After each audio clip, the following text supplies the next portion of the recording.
Bismillahirrahmanirrahim. Assalamualaikum warahmatullahi ta'ala wabarakatuh. Alhamdulillahi wa kafa, wassalatu wassalamu ala sayyidina Muhammadinil Mustafa wa ala alihi wa ashabihi ahli sidqi wal wafa, amma ba'd. Faya ibadallah, usi nafsi wa iyakum bitaqwallah la'allakum tuflihun. Faqala Allah ta'ala fil Qur'anil Karim, a'udzu billahi minasyaitonir rajim. Bismillahirrahmanirrahim. Wasari'u ila maghfiratin mir rabbikum wa jannatin 'arduhas samawati wal ardu u'iddat lil muttaqin. Shadaqallahul azim wa balagha rasuluhul karim wa nahnu ala zalika minasyahidina syakirin walhamdulillahi rabbil alamin. Al mukarram sesepuh pangawasan anu ku pribados dipihormat, mudah-mudahan ku Allah dimuliakeun. Para bapak jamaah pangawasan parantos hadir anu ku pribados dipihormat, mudah-mudahan sadaya nu hadir sapapaosna aya dina ridho rahmat sinareng magfirah Allah Subhanahu wa taala. Ti payun puji tawis rasa syukur kasanggakeun ka zat Allah anu Maha Ghafur. Shalawat sinareng salam mudah-mudahan ku Allah sapapaosna dipaparinkeun ka panutan urang sadaya ahni habibana wa nabiyana Kangjeng Nabi Muhammad sallallahu alaihi wasallam. Oge ka kulawargina, ka para sahabatna, ka para tabi'in, atba'u tabi'in, tug dumugi ka urang sadaya, harapan ageng urang sadaya mudah-mudahan di kawit ayeuna dugi ka mulih ka Allah Subhanahu wa taala. Sapapaosna urang sadaya aya dina bimbingan hidayah taufik Allah Subhanahu wa taala kana tiasa ngamanfaatkeun yuswa di anu istiqomah micinta miconto oge mutabaah ka Rasulullah sallallahu alaihi wasallam. Dugi ka urang sadaya mudah-mudahan maot husnul khatimah netepan dina agama Islam kacanak iman sinareng ihsan jaga di yaumil akhir di payunan Allah Subhanahu wa taala kaangkeun selaku umat mantena kenging syafaatul uzmati mantena. Amin ya Allah ya rabbal alamin. Palawargi nu dimuliakeun ku Allah sakuma biasa ti payun urang mika emut mika nyaheula kana parantos marulih ka rahmatullah. Doakeun ku urang sadaya wabil khusus kula wargi urang sadaya, guru-guru urang sadaya, wargi-wargi kaum muslimin muslimat, mudah-mudahan naon rupi kalepatan aranjeunna dihapunten ku Allah Subhanahu wa taala. Oge naon rupi kasayanana aya dina panampian Allah Subhanahu wa taala. Araya di alam barzahna mudah-mudahan aya dina ridho rahmat sinareng kanikmatan ti Allah Subhanahu wa taala. Salajengna doakeun anu nuju teu daramang wabil khusus nu hadir ayeuna oge dihususkeun deui kanggo reng-rengan DKM pangresa Pak Dekus mestinya. Mohon Pak Dekus anjeunna masih nuju kondisi teu damang diuji ku Allah Subhanahu wa taala, mudah-mudahan mantena salami teu damangna dipaparin kakiatan iman sinareng Islam, ditambih-tambih kasabaran katabahan sinareng katawakalanana sehingga dipulihkeun deui kana kasehatan sapertos sabihara sabiharina bae. Salajengna doakeun para putra-putri putu urang sadaya anu masih keneh milarian ilmu wah di sakola umumna nuju malasantrena nuju karuliahna.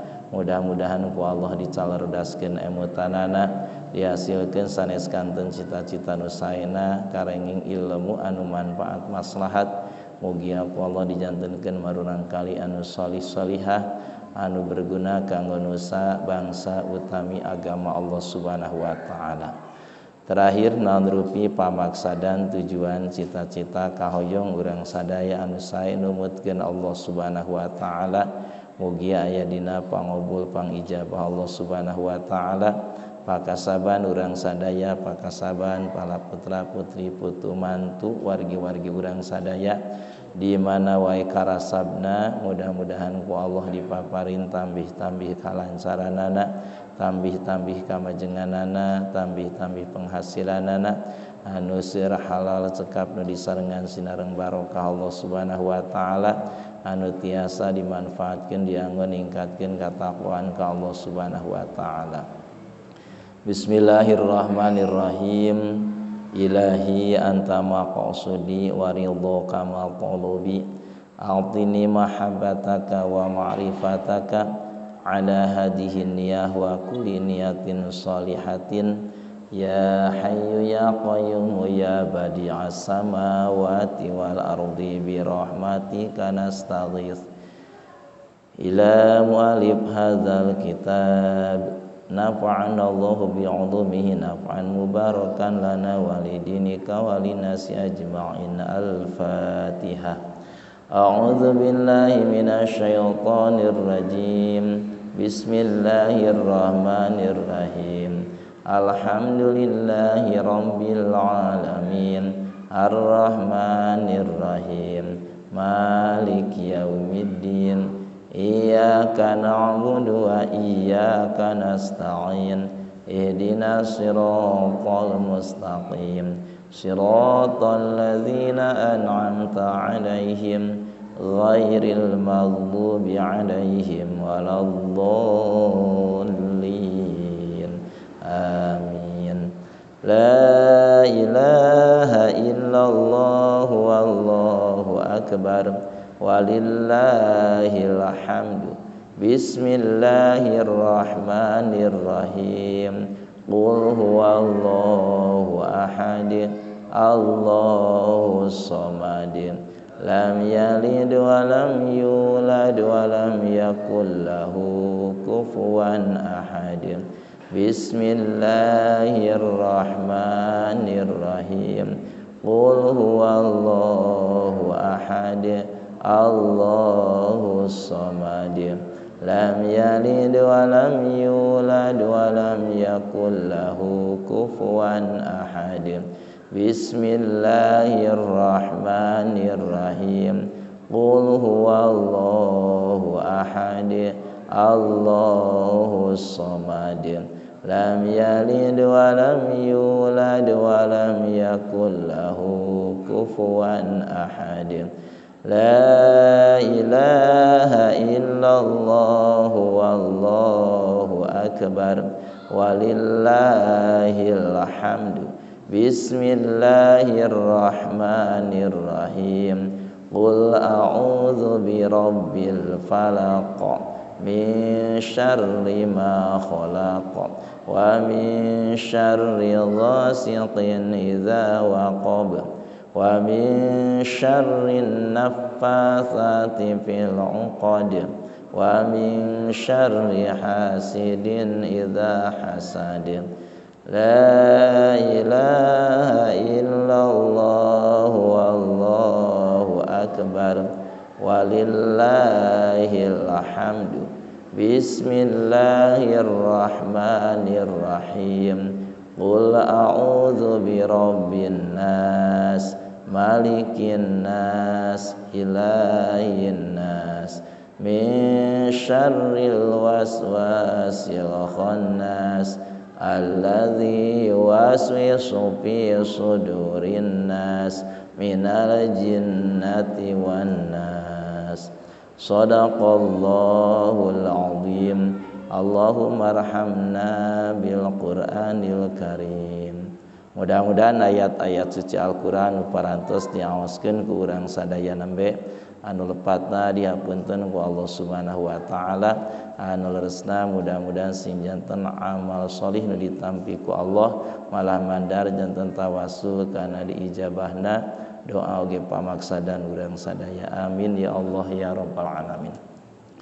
Hadirin kaum muslimin yang dimuliakan Allah, alhamdulillah wa syukru ala ni'amillah, kita semua oleh Allah masih diberi umur disertai dengan kesehatannya, terutama bimbingan hidayah dan taufiknya, sehingga kita semua bisa berkumpul kembali di tempat yang mulia ini dalam satu tujuan, mencari ridho Allah dengan melaksanakan sebagian kewajiban kita berupa thalabul ilmi, yang mudah-mudahan kita mendapat ilmu yang bermanfaat.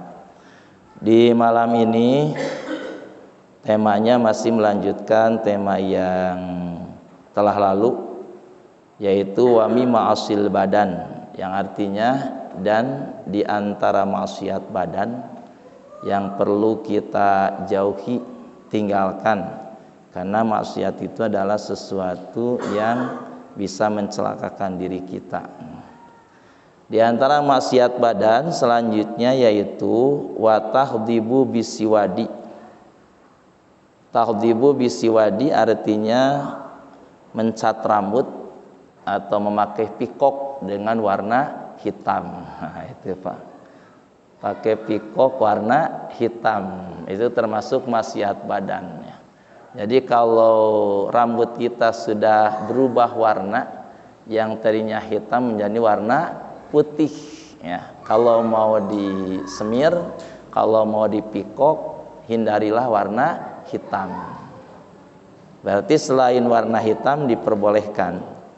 Nah, ini sabda Nabi Shallallahu Alaihi Wasallam, as-safratu hidabul mu'mini wal hamratu hidabul muslimi wasiwadu hidabul kafir, rawahu at-Tabrani. Ya, artinya kurang lebih warna kuning adalah semirnya orang yang beriman, warna merah semirnya atau pikoknya orang muslim, dan warna hitam adalah pikoknya orang kafir. Bahkan saya pernah membaca dalam kitab yang lain, itu alasan terlarang memakai pikok warna hitam itu ada unsur penipuan. Padahal dia sudah tua, sepertinya anak muda. Itu Allah memberi peringatan kepada kita dengan adanya perubahan warna di tubuh kita, perubahan kulit, perubahan fisik, ya. Itu menandakan umur kita berkurang. Jadi Allah menasihati kita dengan munculnya perubahan dalam tubuh kita.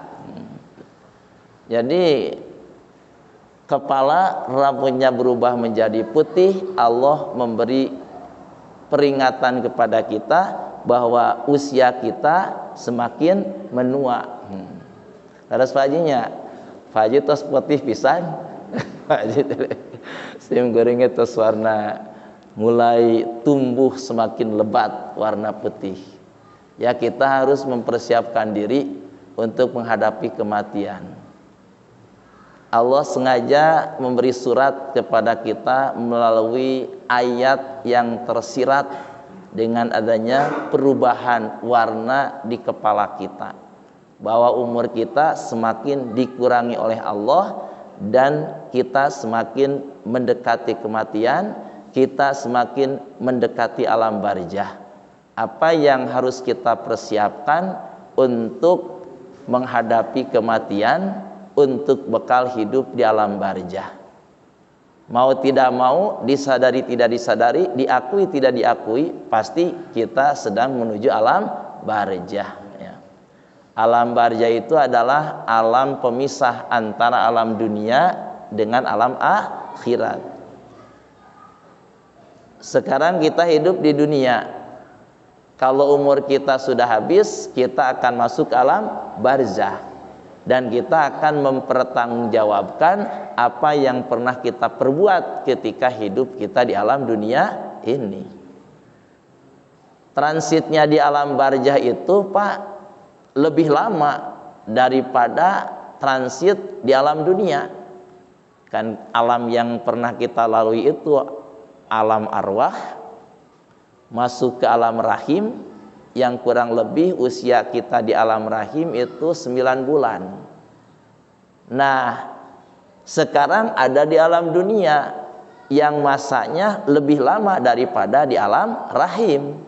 Nah, setelah usia kita habis, kita akan masuk ke alam barzah yang masanya lebih lama daripada alam dunia ini. Di alam barzah kita harus mempertanggungjawabkan apa yang pernah kita perbuat sekarang ini. Makanya kita harus mempersiapkan diri untuk menghadapi kematian. Dengan adanya perubahan dalam tubuh kita ini, Allah mengingatkan kepada kita, ingat sebentar lagi kita akan mati. Jangan takut mati, jangan mencari mati, tapi persiapkan diri untuk menghadapi kematian. Walaupun kita lari dari kematian, pasti mati akan mendatangi kita. Qul innal mautal ladzi tafirruna minhu fa innahu mulaqikum. Katakanlah oleh Muhammad, jika kamu lari dari kematian, sesungguhnya kematian akan menemuimu. Walaupun kita berlindung, bersembunyi di tempat yang pertahannya lebih kokoh, lebih tersembunyi, malak Ijrail tidak akan terhalang dengan pelindung penghalang diri kita agar kita tidak terkena mati. Pasti malak Ijrail akan datang kepada kita manakala umur kita telah habis. Makanya persiapkanlah diri kita, Pak. Jadi dengan munculnya uban, Allah mengingatkan sebentar lagi kita mati. Dalam keterangan diterangkan, Pak, yatba'ul mayita, akan mengikuti kepada mayit itu 3 perkara. 1, maluhu, hartanya. 2, ahluhu, keluarganya. Yang 3, amaluhu, amalnya. Apabila mayit telah dimasukkan ke liang lahat, ditutup dengan padung, ditimbun dengan tanah, maka 2 hal akan kembali, yaitu harta dan keluarganya, disertai dengan rasa duka, rasa sedih karena tidak bisa berkumpul kembali dengan orang yang mati. Nah, yang akan menemani mayat tersebut di alam kuburnya yaitu amal. Tergantung sekarang. Kalau dia banyak amal kebaikan, sedikit amal kejelekan, apalagi kalau tidak punya dosa, bahagialah hidup di alam barzahnya. Tapi kalau dia mati membawa amal yang jelek, membawa amal yang jahat, membawa kekufuran, membawa kesyirikan, membawa kemunafikan, maka akan sengsara dan terhina, akan mendapat azab Allah yang sangat dahsyat di alam barzahnya. Nah, hadirin sekalian, di alam barzah itu kalau tubuh akan hancur tapi ruh tidak akan mati, dan akan merasakan nikmat dan tidak nikmatnya di alam kubur. Kalau tubuh seperti yang kita saksikan sekarang akan habis kembali menjadi tanah, tapi kalau ruh tidak akan hancur, Pak. Makanya ruh di alam barzah itu ada ruh muna'amah, ada arwah mu'adzabah. Ada ruh-ruh yang mendapat kenikmatan bersenang-senang, bisa saling mengunjungi, bisa saling tegur sapa, bisa saling bercerita, ya, dalam suasana yang nikmat, yang indah di alam barzahnya. Ada lagi arwah yang mu'adzabah, yang disiksa akibat dari perbuatan jahat ketika hidup di dunianya. Mereka terpenjara di alam barzahnya, tidak bisa saling mengunjungi. Ya, gambarannya seperti di dunia lah. Orang-orang yang baik, orang-orang yang tidak bersalah, ya, hidup bebas, bisa saling mengunjungi, bersilaturahmi, ya, saling bercerita, berkumpul-kumpul. Tapi kalau orang-orang yang jahat, dia terpenjara di LP, tidak bisa hidup bebas berkeluyuran, tidak bisa hidup bebas saling mengunjungi. Tapi jangan salah, Pak, di dunia itu kadang orang yang benar terpenjara, orang yang salah hidupnya bebas. Itulah pengadilan dunia itu. Kadang pengadilan dunia itu salah memponis, padahal orang yang benar diponis salah, orang yang salah diponis benar. Tapi tunggu ada pengadilan yang maha adil di negeri akhirat nanti. Makanya negeri akhirat itu adalah untuk menyelesaikan masalah yang belum selesai di dunia. Kalau Bapak punya masalah dengan tetangga belum selesai di dunia, Pak, di akhirat akan diselesaikan, dituntut di akhirat itu. Makanya di negeri akhirat itu ada orang yang bangkrut, yaitu orang yang banyak amal kebaikannya, banyak pahalanya, dari pahala sholat, pahala sodako, pahala infak, pahala zakat, pahala puasa, pahala baca Quran, pahala ibadah haji, pahala umroh, pahala silaturahmi, pahala sosial banyak. Tapi orang tersebut banyak kedoliman kepada orang lain. Kepada si A pernah memukul, kepada si B pernah memfitnah, kepada si C pernah membunuh, ya, mengkhianati, berdusta. Wah, banyak orang yang didolimi. Maka di akhirat nanti orang yang pernah didolimi ketika di dunianya akan menuntut kepada orang tersebut untuk membayarnya bukan oleh uang, karena di negeri akhirat itu sudah tidak berlaku uang, tapi yang akan dipakai untuk membayarnya adalah kebaikannya. Kebaikan kepada si A, kepada si B, kepada si C, kepada si D, sampai habis kebaikannya, sementara masih banyak orang yang terdolimi menuntut. Akhirnya kejelekan-kejelekan orang yang pernah didolimi, dihianati, didustai, dicaci maki, dihina, keburukan mereka diberikan kepada orang ini. Akhirnya orang ini terlempar ke neraka. Itulah yang dinamakan orang yang bangkrut di negeri akhirat itu. Makanya hati-hati Pak, kita hidup di dunia ini ya, akan diminta pertanggungjawabannya nanti di negeri akhirat. Jangankan sampai ke akhirat, baru masuk ke alam kubur pun sudah dibuka masalah kejelekan kita, dan akibat yang akan menimpa dari akibat kejelekan tersebut akan terasa pahitnya, sakitnya di alam barzah. Makanya orang yang ada di alam barzah itu bagaikan orang yang tenggelam di lautan Pak. Al-mayyitu fil qabri kal gharikil mughawis. Mayit adanya di alam kubur bagaikan orang yang tenggelam di lautan, membutuhkan pertolongan orang yang masih hidup di dunia ini. Kalau ada orang yang tenggelam di lautan, mereka berteriak-teriak sambil melambaikan tangan, Pak. Yang dibutuhkan oleh orang yang tenggelam kalau di lautan itu bukan makanan, bukan minuman, bukan uang, bukan emas, tapi yang dibutuhkan adalah tambang dan parigi wajah itu banyak itu alungkeun itu. Nah, yang dibutuhkan oleh mayit di alam kubur adalah doa dari kita. Apalagi doa dari anak kepada orang tua. Rabbighfirli wali walidayya warhamhuma kama rabbayani shaghira. Ya Allah, ampunilah kesalahanku. Ya ampunilah ya Allah dosa ibu bapakku. Berilah mereka berdua rahmat di alam kuburnya, sebagaimana mereka berdua mengasihaniku ketika aku masih kecil. Nah, hadirin sekalian, kita semua akan mati ya. Persiapkanlah diri kita untuk menjelang kematian dengan meningkatkan kebaikan, ketakwaan. Memang untuk melakukan kebaikan itu berat, Pak. Berat sekali. Salat berat, puasa berat, sedekah berat, ya, ke pengajian juga berat. Pak. Berat.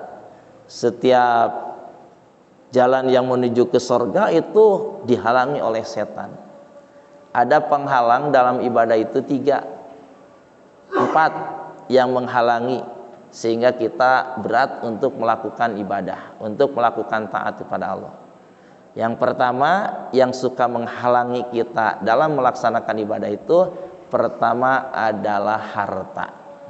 Harta, hati-hati.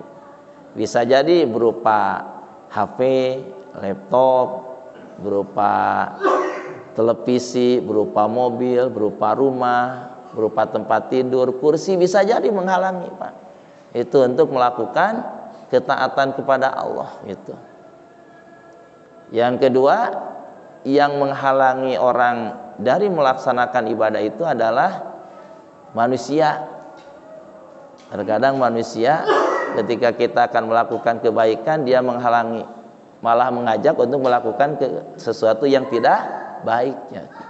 Makanya diusahakan kita bergaul itu dengan orang-orang yang baik, orang-orang yang taat, orang-orang yang semangat melaksanakan ketaatan, karena akan mempengaruhi kita. Anu adan lapanya walan wadan dina mana ngazam bade ngalaksanakeun salat moal kaluar tina waktosna.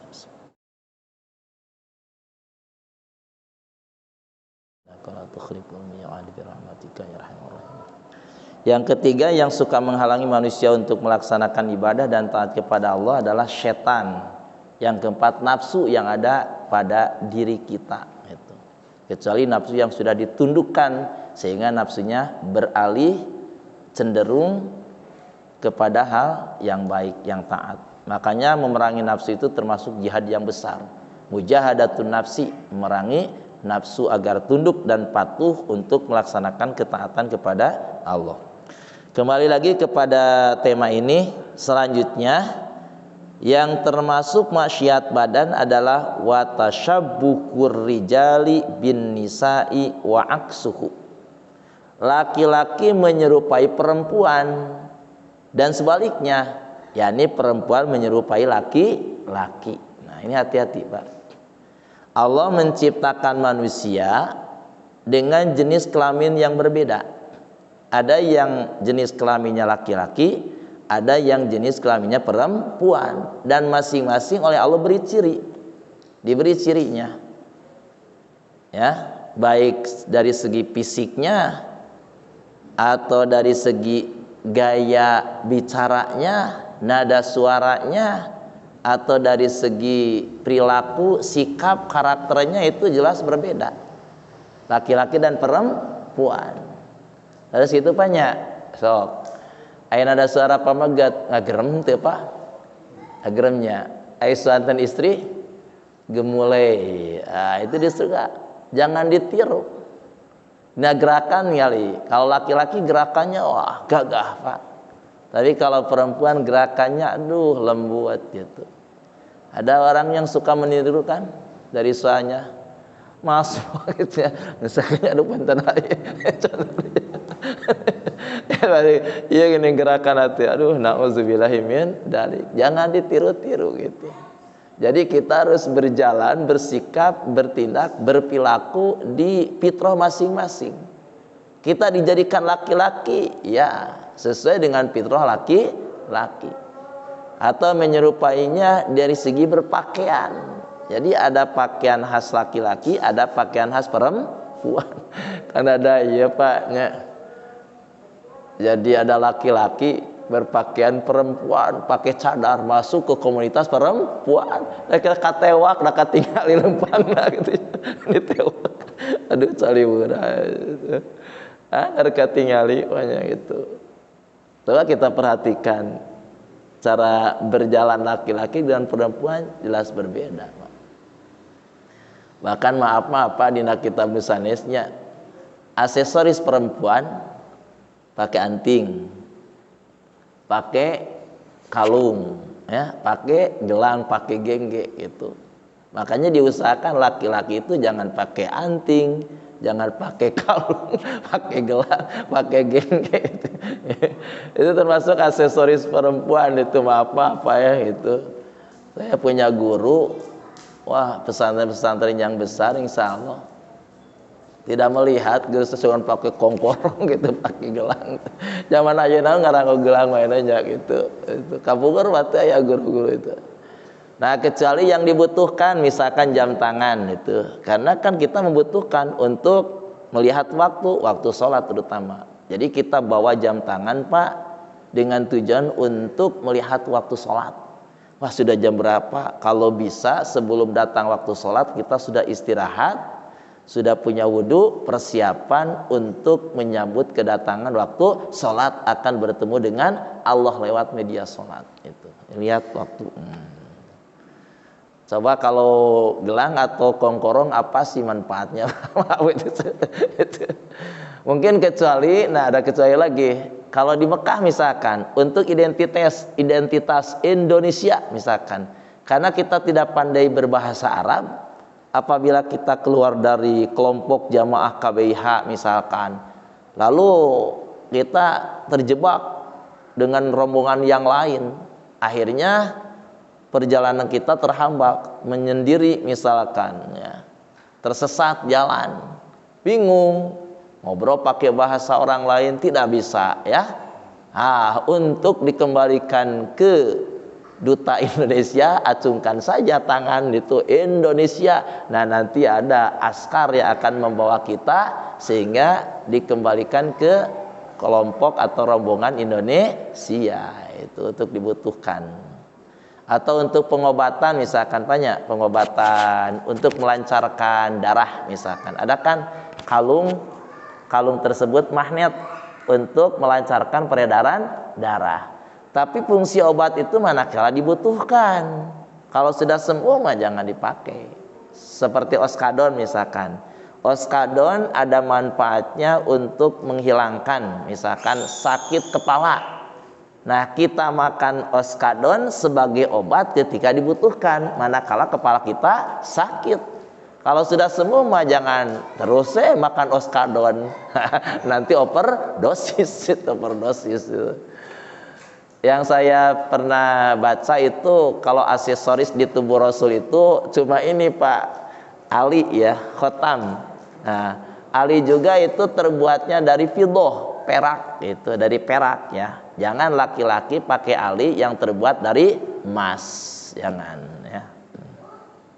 Tasimburing mah tadi galang, tadi kongkor gitu. Apalagi kalau ustadz mah akan ditiru oleh masyarakat Pak. Makanya kalau ya mendapat keterangan mah diusahakan itu diamalkan itu. Bismillahirrahmanirrahim. Kalau ada larangan ya berusaha untuk dijauhi itu. Nah, atau perempuan ya meniru-niru laki-laki gayanya, cara berpakaiannya itu. Kalau perempuan kan pakaiannya aurat perempuan sekujur tubuh kecuali wajah dan telapak tangan sampai pergelangan. Makanya kalau perempuan tidak berjilbab ya keluar rumah pakaiannya lekbong, pakaiannya kolor sampai betisnya dan pahanya terlihat, berarti menyerupai laki-laki, itu tidak diperbolehkan ya. Perempuan kalau keluar rumah itu harus tertutup seluruh auratnya. Kalau bisa ya pakai cadar itu. Alhamdulillah. Tapi istri saya juga tidak, Pak. Aduh, sudah diarahkan mah. Ya itulah, bertahap, mungkin bertahap Pak ya. Kadang kita mau cenah istri ustadz juga itu baru nih. Nah, jangan melihat istri ustadz karena ustadz itu manusia. Yang harus menjadi teladan hidup kita adalah Rasulullah Shallallahu Alaihi Wasallam. Itu cuma harus berusaha. Kalau kita di masyarakat punya gelar, punya jabatan, harus menjadi teladan yang baik bagi masyarakat sekitar itu. Misalkan Bapak jadi RT atau jadi RW ya, harus menjadi teladan bagi masyarakat. Diupayakanlah arahan, kebijakan, perilaku, sikap, pergaulan baik sehingga akan ditiru oleh masyarakat ya. Jadi orang-orang yang oleh Allah diamanahi amanah ya, berupa kedudukan, kehormatan, jabatan, gelar, diusahakan kita harus memberi contoh yang baik di hadapan masyarakat. Kalau dikan misalkan Pak RT judinya gitu ya, udah RT lagi Cina judi gitu, jadi masyarakat tamarilu judi, komo lamun ustaz judi mahnya, wah beki kacau gitu mahnya. Tapi ayat soal di daerah doka duita doka itu gaple cerita ustaz lagi pinter gaple cina nyamun iseng hungkul mah penginten gitu tenawan-nawan ya palebah katingali gitu ada taruhannya itu masya Allah, nauzubillah, itu mah pelanggaran berat itu. Kalau seorang ustadz sudah melanggar aturan Allah, itu nauzubillahi min dzalik ya. Nah, hati-hati dan diusahakan kita harus bisa menghindari. Kita sebagai laki-laki jangan menyerupai perempuan. Kita hidup di atas landasan fitrah masing-masing karena Allah menciptakan manusia berbeda jenis dan Allah menyimpan ciri masing-masing. Nah, ciri masing-masing. Dan Pak, kalau anak ya, anak itu bagaikan pohon yang kecil. Kalau anak kita laki-laki gaulnya dengan perempuan Pak, itu lambat laun akan terpengaruhi karakternya itu seperti perempuan Pak. Atau perempuan kadang gaulnya dengan laki-laki misalkan, itu lambat laun akan terbentuk karakternya seperti laki-laki. Atau diusahakan, makanya diusahakan kalau anak kita laki-laki ya gaulnya dengan anak laki-laki lagi. Kalau perempuan gaulnya dengan perempuan lagi, sehingga terbentuk tumbuh dewasa itu karakternya karakter perempuan. Itu perempuan diusahakan gitu ya. Karena anak itu bagaikan pohon yang kecil, jadi masih bisa diarahkan itu. Kalau kita punya pohon masih kecil, bengkok, bisa diluruskan dengan cara disimpan ya benda yang lurus di samping pohon tersebut, maka pohon akan mengikuti pertumbuhannya kepada patok tersebut ya, turus istilah orang Sunda, diturusan kajinya kayak itu mengikuti kadinya tamapa, jadi lurus itu ya diusahakan. Jadi termasuk maksiat badan laki-laki yang menyerupai perempuan dan perempuan yang menyerupai laki-laki ya. Ini sabda Rasulullah sallallahu alaihi wasallam, la'natullahi 'alal mutasyabbihina bin nisa'i wal mutasyabbihati birrijali. Allah melaknat laki-laki yang menyerupai perempuan dan Allah melaknat perempuan-perempuan yang menyerupai laki-laki. Selanjutnya yang termasuk maksiat badan adalah wa isbalu thawbi li khuyalai, merumbaikan atau memanjangkan pakaian sehingga sampai melewati dua mata kaki dengan tujuan kesombongan. Nah, jadi Pak, kalau laki-laki diusahakan itu pakai celana atau pakai sarung itu di atas mata kaki, Pak.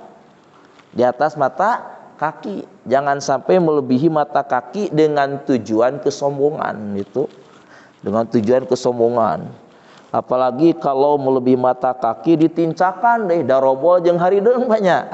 Itu mah menurut kebersihan oge asa teu bersih eta mah gitu. Nah kade Pak bagusna di atas mata kakinya, aya nu di atas betis geuning panya cingkrang teh gitunya, makan cingkrang ulah dipoyok eta teh nya keun batur-batur nganggo cingkrang gitu, urang mah teu acan gitu. Nah, jadi yang menjadi termasuk maksiatnya apabila ada tujuan khuyala. Khuyala itu kesombongan, itu kesombongan. Kalau bagi perempuan boleh melebihi mata kaki, sejengkal dari mata kaki. Nah, cuma diusahakan kalau bisa ya pakai sandalnya agak jangkung. Jadi itu nyapuan jalan itunya, itu tuh nyapuan jalan. Ini kumaha cenah sok nyapuan jalan. Nah, pami nyapuan jalan, kalau di jalan itu ada kotoran tapi kering Pak, bisa disucikan lagi dengan tanah yang terlewati lagi gitu. Tapi kalau basah wayana nalika bade salat kudu di banjur heula, itu banjur heula. Nah, ini bagi laki-laki diusahakan jangan sampai melewati mata kaki, tapi harus di atas mata kaki, itu mata kaki.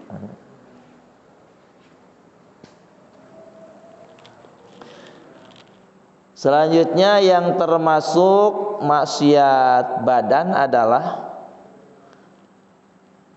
wal hina'u fil yadaini warijlaini lirajuli bila hajatin. Jadi laki-laki di kedua tangannya dan kakinya pakai pacar itu. Pakai pacar aja. Keur alit gini banyak ya amang jeung istri ini. Aya tangkal pacar kapungkur dipek-pekan ini. Istri dipalacar urang geus sok ngiringan dipacar keur alit ini. Geus garing dibukaan jadi berwarna muncul dina ieu teh. Nah, sebetulnya tidak diperbolehkan laki-laki memakai pacar baik di kuku tangan atau kuku kakinya. Alasannya kata ulama karena menyerupai perempuan. Tak pamugat kade ulah dilipen itu. Ini menor nya aya Agustusan ya devanya ya Agustusan banyak terjadi itu. Perempuan yang laki-laki menyerupai perempuan itu sepasang cenah. Padahal jalu dua nana itu nu hiji mah jalu pakai anana, nu hiji mah bikang gitu nya. Perempuan doh ini menor dah yang diseungseurikeun nya. terus pakai ieu geuning payudarana cenah guyat gayot gitunya. Nah naonan eta teh bukan mensyukuri nikmat kemerdekaan, eta mah mengkupuri nikmat kemerdekaan. Itu pasir kajantan tiap tahun teh kadang kitu we panya. Itu mata alam dunya teh teu barokah gitu. Padahal merdeka itu adalah sebuah anugerah dan nikmat yang besar dari Allah. Itu seharusnya setelah dimerdekakan oleh Allah, kita harus bisa menjalin persatuan dan kesatuan, meningkatkan ketakwaan kepada Allah, hindari hal-hal yang termasuk pelanggaran-pelanggaran agama gitu. Selanjutnya yang termasuk tadi dipacar Pak, di dua tangan atau kaki bagi laki-laki termasuk maksiat badan bila hajatin, tanpa ada kebutuhan. Kecuali kalau ada kebutuhan seperti sakit misalkan di kuku tangan, ini sudah diobati berbagai macam obat tidak sembuh, kecuali misalkan obatnya itu harus pakai pacar Arab misalkan. Nah ketika dipakaikan pacar Arab betul sembuh, alhamdulillah. Nah kalau untuk hajat kebutuhan pengobatan itu diperbolehkan itu, karena ada hajat. Selanjutnya yang termasuk maksiat badan adalah waqatul fardi bi ghairi udrin, memutuskan ibadah fardu yang sedang dijalani tanpa ada alasan. Ibadah yang status hukumnya fardu, min sholatin wa shaumin, baik berupa ibadah sholat, misalkan kita ibadah sholat isya misalkan. Sholat isya itu hukumnya wajib. Nah ketika kita sedang berjalan dalam melaksanakan sholat isya karena hukumnya fardu, tidak boleh dibatalkan, tidak boleh diputuskan, tapi harus diselesaikan sampai akhir pelaksanaan sholat isya tersebut tanpa ada udzur, kecuali kalau ada alasan syar'i, seperti kita sholat duhur misalkan, di pinggir masjid itu ada kolam, kita sholat di dekat kaca, ketika sholat terlihat oleh juru mata kita ada anak yang tenggelam. Perhitungan dan perkiraan kalau diselesaikan sholat, anak tidak cepat ditolong, anak akan mati gitu. Nah itu bisa diputuskan sholat, menolong dulu anak yang sedang tenggelam di kolam tersebut. Dai nyawa mata serep gitunya, geuna salat mah beres nolongan eta anak, dilarikan misalkan ke rumah sakit, sudah ditangani oleh dokter, kita tinggal mengulangi lagi salat itu.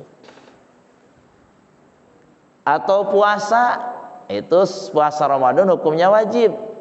Kita sedang menjalani puasa, penyakit lambung tumbuh kembali, kumat lagi. Nah itu karena ada alasan, boleh dibatalkan, diputuskan puasa tersebut, tinggal nanti di bulan berikutnya di qada kalau umur kita masih ada. Kalau umur kita habis, tinggal diganti dengan fidyah untuk mengganti satu hari puasa yang tertinggal, yaitu ta'amu miskin, memberi makan satu orang miskin.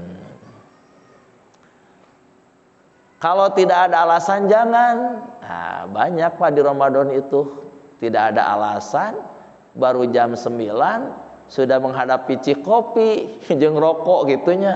Ulah gitunya. Soalnya di Ramadannya dia mengaku beragama Islam. Kewajiban orang yang beragama Islam datang Ramadan wajib untuk melaksanakan puasa Ramadan. Malah berbuka, itu dosa Pak, dosa besar itu. Tidak bisa terhapus dosa sengaja meninggalkan puasa padahal sehat, mampu, ada di kampung sendiri, itu sengaja tidak berpuasa, itu tidak akan hapus dosanya dengan melaksanakan puasa 1 tahun penuh. Itu saking beratnya dosa meninggalkan puasa dengan sengaja tanpa ada alasan. Makanya jangan dibatalkan itu kecuali ada alasan. Bagaimana kalau puasa sunnah atau sholat sunnah? Nah kata ulama, wa amman naflu payajuzu qat'uhu mutlaqan. Adapun ibadah yang status hukumnya sunat ya, seperti salat sunat qabla duhur atau ba'da duhur ya, salat sunat rawatib itu hukumnya sunat, itu boleh dibatalkan baik ada alasan ataupun tidak ada alasan.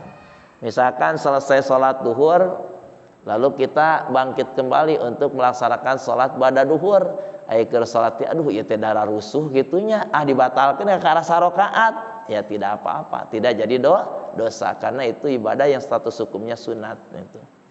Atau puasa sunat, misalkan kita puasa hari Senin dan Kamis di luar bulan suci Ramadan, bukan puasa fardu. Lalu kita berkunjung ke teman kita, sedang ngaliwat gitunya, itu ya orang makan liwat gitunya, dibatalkan gitu, lumayan banyak gitu. Cuma pahala dapat tidak, wallahu alam itu mah pahalanya, karena puasa itu seharusnya sampai maghrib gitu ya, maka karena jam 11 itu terus makan. Orang sok itu geringnya Pak, itu misalkan ya ngaliwat ya lebar geuning lah puasa mah gitunya. Kabita kuliwat akhirnya mah batal gitu. Itu bismillahirrahmanirrahim. Nah itulah satu lagi. Selanjutnya waqatun naflil haji wal umrati. Nah, yang termasuk maksiat badan adalah membatalkan, memutuskan ibadah haji dan umroh yang sunat. Ibadah haji dan ibadah umroh itu Pak, wajibnya seumur hidup satu kali. Jadi kalau Bapak tahun kemarin telah melaksanakan ibadah haji dan umroh, sudah lepas kewajiban ibadah haji dan umroh karena sudah dilaksanakan. Nah, adapun misalkan Allah menakdirkan kembali dan menasibkan bisa berangkat lagi yang kedua kalinya, itu hukumnya sunat. Nah, dalam melaksanakan ibadah haji dan umroh yang status hukumnya sunat yang kedua kalinya, itu tidak boleh dibatalkan kalau sudah masuk kepada rangkaian ibadah haji dan umroh. Misalkan sudah ihram ya, sudah melaksanakan tawaf ifadah misalkan, itu jangan dibatalkan karena masih ada rukun haji yang belum diselesaikan, belum tahallul gitu. Walaupun status hukumnya sunat karena kedua kalinya. Nah, dalam ibadah haji dan umroh itu walaupun sunat tidak boleh diputuskan, tidak boleh dibatalkan. Berbeda dengan ibadah yang lainnya seperti puasa dan sholat. Itu kalau ibadah puasa yang hukumnya sunat atau ibadah sholat yang status hukumnya sunat, itu boleh dibatalkan, boleh diputuskan mutlak baik ada alasan ataupun tidak ada alasan. Rupanya itu yang dapat saya sampaikan. Memang masih banyak yang perlu disampaikan karena waktu sudah jam 7 lebih.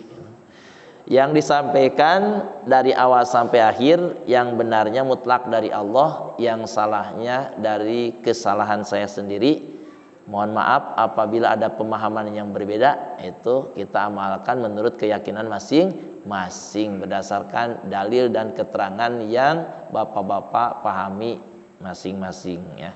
Itulah yang dapat saya sampaikan. Terima kasih atas segala perhatiannya. Hadanallahu wa iyyakum ajma'in. Subhanakallahumma wa bihamdika asyhadu an la ilaha illa anta astaghfiruka wa atubu ilaik. Akhirul kalam, wassalamualaikum warahmatullahi taala wabarakatuh.